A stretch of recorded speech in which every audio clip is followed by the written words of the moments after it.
Covid के केवल 20% patients को ही इतने गंभीर लक्षण आते हैं कि उन्हें हॉस्पिटल में एडमिट होना पड़ता है। बाकी जितने भी लोग हैं वो सारे होम आइसोलेशन में अगर ठीक तरह से रहें, सारे गाइडलाइंस फॉलो करें तो उसी में ठीक हो सकते हैं। तो आइए हम जानते हैं सबसे पहले कि क्राइटेरिया क्या है होम आइसोलेशन में पेशेंट को रखने का। सबसे पहला क्राइटेरिया ये है कि डिसीज इतनी सीवियर ना हो कि उसे कोई गंभीर लक्षण आ रहे हो पेशेंट को, तो फिर उसे हम होम आइसोलेशन में नहीं रखेंगे। दूसरी बात है कि पेशेंट का ध्यान रखने के लिए घर में 24 घंटे कोई अवेलेबल होना चाहिए।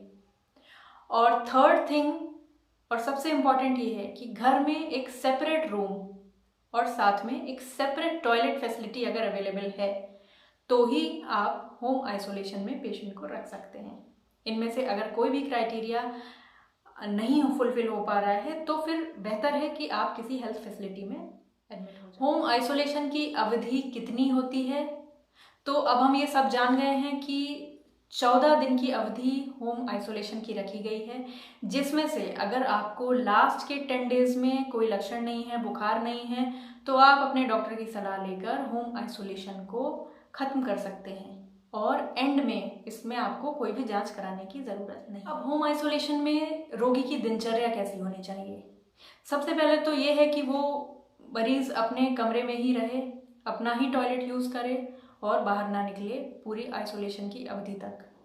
अपनी खिड़कियाँ खुली रखे कमरे की। पेशेंट को ट्रिपल लेयर्ड मास्क लगा के रखना है, जिसे वो हर 6 से 8 घंटे में बदलता रहे। अच्छा, अब ये जो पेशेंट मास्क निकालेगा उसे कैसे डिस्पोज करते हैं वो बहुत इंपॉर्टेंट है।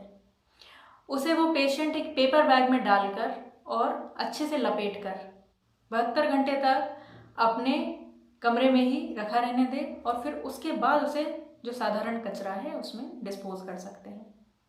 अपने हाथों को 40 सेकेंड तक साबुन पानी से धोते रहना है या फिर सैनिटाइज करना है थोड़ी थोड़ी देर में।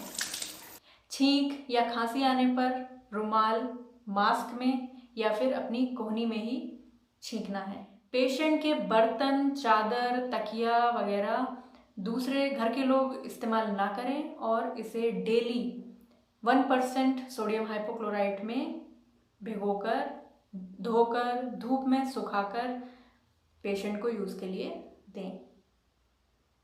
डेली यूज़ की चीज़ें, मोबाइल या जो भी उपकरण वो इस्तेमाल कर रहा है उसको भी 1% हाइपोक्लोराइट से या साधारण सैनिटाइज़र से हम सैनिटाइज। आइसोलेशन की अवधि में पालतू जानवरों से दूर रहना है और नशीले पदार्थों का इस्तेमाल नहीं करना है, क्योंकि ये आपकी सिचुएशन को और गंभीर बना सकते हैं। आरोग्य सेतु ऐप को डाउनलोड करके रखें। उसके नोटिफिकेशन को 24 आवर्स ऑन रहने दें। भले ही आप अपना फ़ोन साइलेंट कर लें, लेकिन नोटिफिकेशन ऑन रहने से आपको भी पता रहेगा और दूसरों को भी पता रहेगा कि आसपास कोविड का पॉजिटिव पेशेंट कौन है। मन का ध्यान रखना भी बहुत ज़रूरी है। अपने मन को बहलाना और डर से दूर रहने के लिए मोटिवेशनल वीडियोस देखें, टीवी सीरियल्स देखें, अपने पसंद का कोई भी टीवी चैनल देख सकते हैं, गाने सुने, कोई बुक पढ़ सकते हैं, अच्छी वीडियो गेम्स खेल सकते हैं। तो आइसोलेशन के समय बिना घबराए बस खुद की मॉनिटरिंग करते हुए, हेल्दी डाइट लेते हुए अपने आप को सुरक्षित रखें और अपना ध्यान हमें मोस्टली खुद ही रखना है। आइसोलेशन के दौरान रोगी को अपनी स्वास्थ्य जांच खुद करनी है।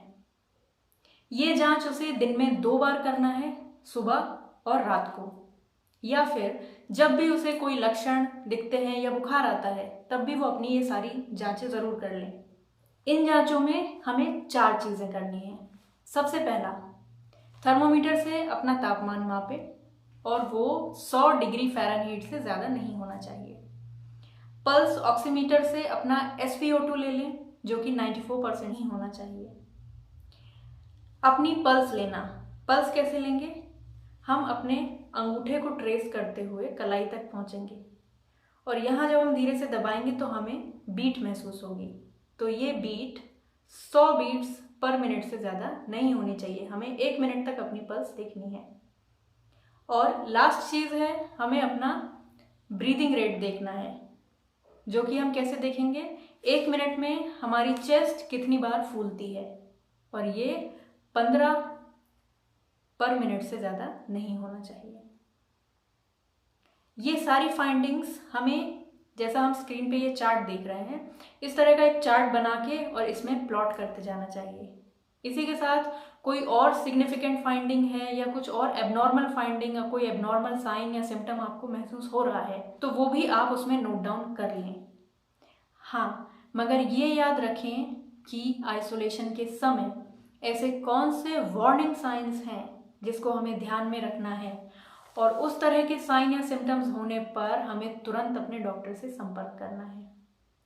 तो वो हैं सांस लेने में तकलीफ होने लगना, छाती में कंटिन्यूअस दबाव महसूस होना, मेंटल कंफ्यूजन होना, होठों या चेहरे का नीला पड़ना, या और भी कुछ अगर आपको लगता है कि एबनॉर्मल हो रहा है तो अपने डॉक्टर से ज़रूर संपर्क करें।